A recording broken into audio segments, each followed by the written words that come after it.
This is TomoNews for Friday, January 19th.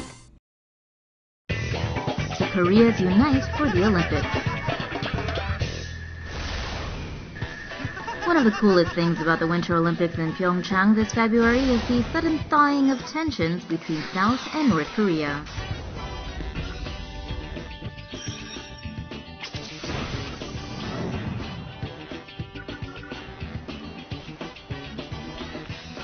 The two countries dropped a bomb announcing they'll march under one flag at the opening ceremony. The plan is to also field a joint women's hockey team.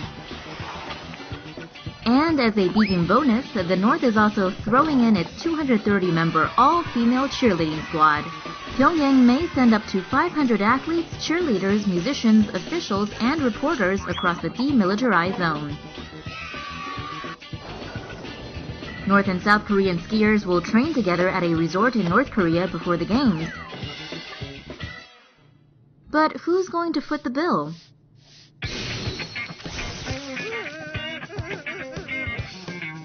It remains to be seen if the goodwill during the Games will continue after the Olympics, but knowing Kim Jong-fatty, the world should be just fine.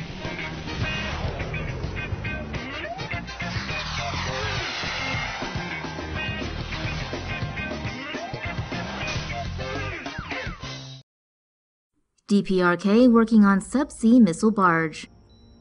North Korea is working on a sea weapon that'll send your rubber ducky quacking. The North has begun work on a second submarine-launched ballistic missiles test stand barge. According to 38 North, it resembles old Russian PSD-4 test barges. The barge reportedly measures 9 meters by 22 meters, making it around one-third of the length of the Sinpo-class submarine. According to submarine expert H.I. Sutton, the old Soviet raft could be sunk to a set depth. And then the missile would be launched from a central tube. Maybe try a different fruit next time? With the Aussie Open in full swing, first-timers like Denis Shapovalov are hoping to make a statement. However, bananas proved to be his toughest obstacle at this tournament. On Monday, Shapovalov played against Greece's Stefanos Tsitsipas. When the pair changed ends, though, something bizarre happened. During the changeover in the third set, Shapovalov struggled to peel a number of bananas and looked really annoyed with the stubborn fruit. But the persistent Canadian finally managed to eat a banana before taking his first victory at the tournament. Nice one, eh? This is not the only banana-related incident that took place during the tournament. On the same day, American tennis player Coco Vandeweghe got the strangest code violation for wasting time because she refused to take the court until she had a banana and called the umpire rude for not letting her wait for her banana delivery. Yikes. Report claims Chinese iPhone workers are exposed to toxic substances. Apple's in the news again over working conditions at one of its suppliers in China. A report by New York-based China Labor Watch claims that Chinese factories' employees working at Apple supplier Ketcher Technology work 10-hour days, 6 days per week. The report also claims that the workers face exposure to toxic substances. The report claims some workers' hands aren't adequately protected by the provided gloves and that protective earplugs and eyewear are not always available. China Labor Watch says that some employees' eyes have experienced vision issues from cutting fluid and that noise in the factory can cause irreversible hearing damage. The report also claims that the factory's wastewater was directly dispensed into the public sewage system. Analysis of this found that it exceeded local standards for water quality. In May of last year, the report says 90 were sent to hospital following a chemical leak at the plant, and that 5 were in intensive care as a result. Apple told The Guardian it investigated these claims, interviewed 150 factory workers, and found no violations of its code of conduct.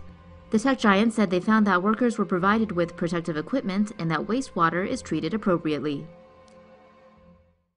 No water in Cape Town.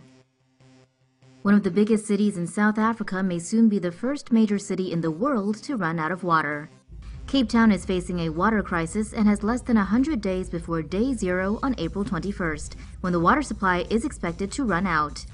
Years of extreme drought have caused storage levels in dams to drop below 30%. Once it falls to 13.5%, taps in the city will be shut off.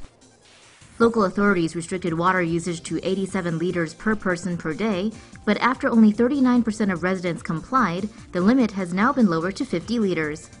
Its 4 million residents are being told to take 2-minute showers and have been banned from filling pools, watering gardens, or washing cars.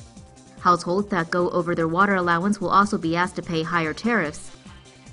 After day 0, citizens will need to line up at one of 200 water collection points throughout the city, where each can collect a maximum of 25 liters a day.